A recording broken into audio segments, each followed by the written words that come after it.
Good morning, ladies, and happy Thursday. Rise on up. It is the start of a brand new day. Let's get to moving. Hopefully your Wednesday was good. Today, hey, just a FYI for the parents of Florida. A few more weeks left, and tax-free holiday does not begin until August 1st, even though it runs all the way through the end of August. But know that the lines are going to be crazy. And you always end up, me being included in that 80% number. If you wait till last minute, you run out of supplies. So food for thought, properly prepare and get yourself organized so you're not kicking yourself in the butt later when you don't have something. But working from the house today, a lot going on. I have a Jacksonville move happening.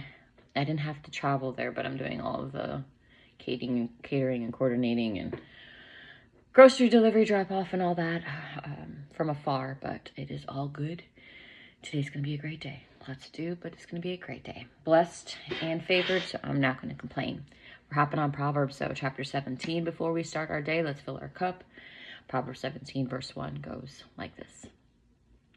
Better is a dry morsel with quietness than a house full of feasting with strife.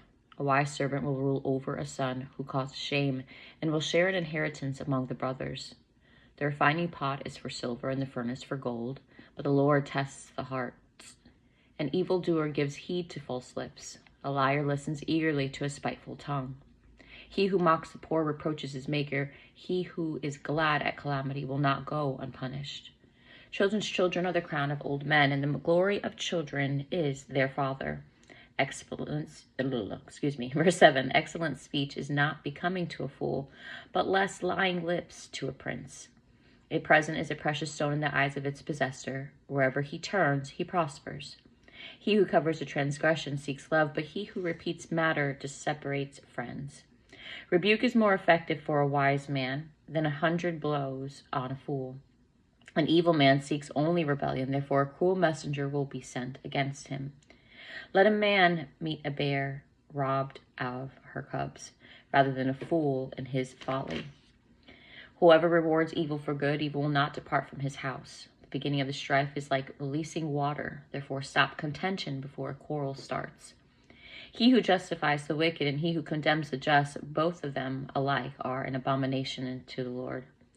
Verse 16, why is there in the hand of a fool the purchase price of wisdom, since he has no heart for it? A friend loves at all times, and a brother is born for adversity. A man devoid of understanding shakes hands in a pledge and becomes surety for his friend. He who loves transgression loves strife, and he who exalts his gates seeks destruction.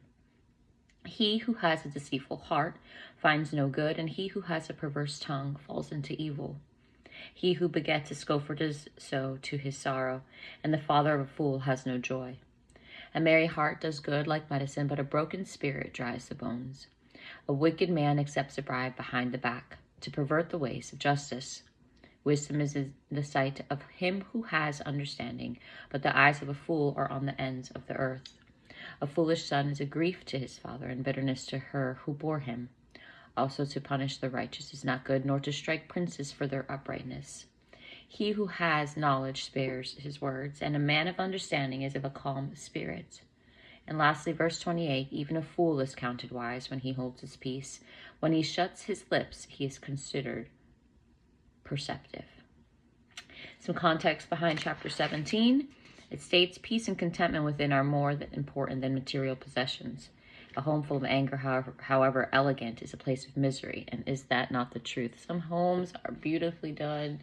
Y'all going crazy out of the way to spend all this materialistic money. That's okay. Hey, all power to you. Been there. Get that. But your house is miserable. Your kids aren't happy. They're strapped up in a tablet or whatever it is. Sometimes the simplistic life really is the most joyous.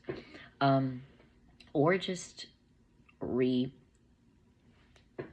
shifting the purpose of the home and how you go about it. I'm telling you, it really does mean something. Now, gossip destroys friendship. In another case, silence is never more golden than when one who refuses to discuss the weakness of a friend. A quarrel begins like a tiny hole in a reservoir that releases only a trickle of water. If not stopped, however, that trickle becomes a flood.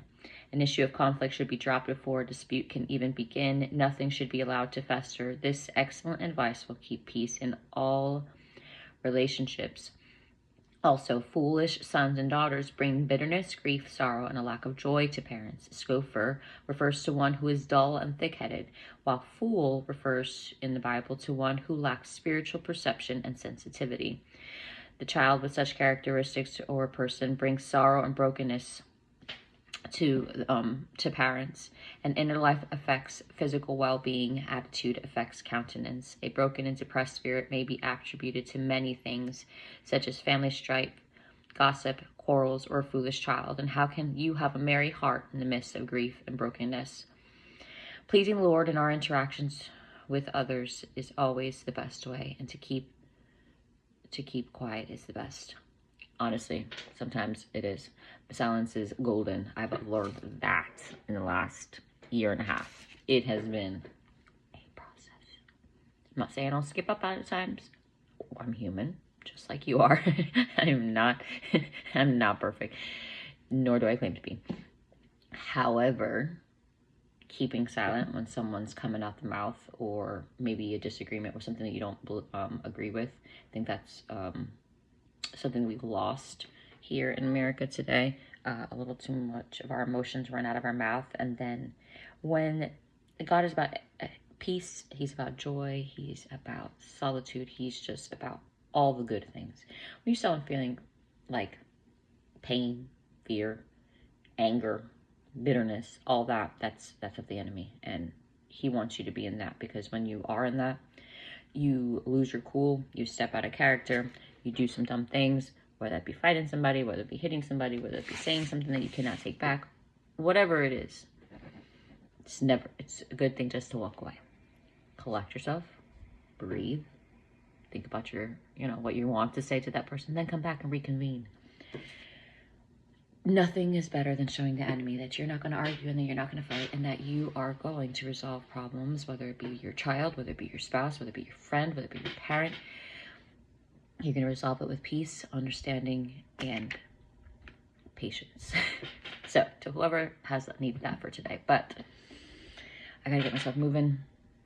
I still have to get a walk in before I hop in the shower and wake myself up, because I need it. I didn't get as many steps as I'd like to yesterday, and when I am walking, keeping myself moving and keeping yourself healthy definitely gives you more physical body energy than having to drink another cup of coffee, because I know sometimes I drink too much coffee. But all good. I hope you have a blessed day. If you need prayer, hop on below. I'd be happy to pray for you, or hop on over to Facebook or Instagram. I post about 90% of the time. So it's an amazing day ahead. Talk to you tomorrow.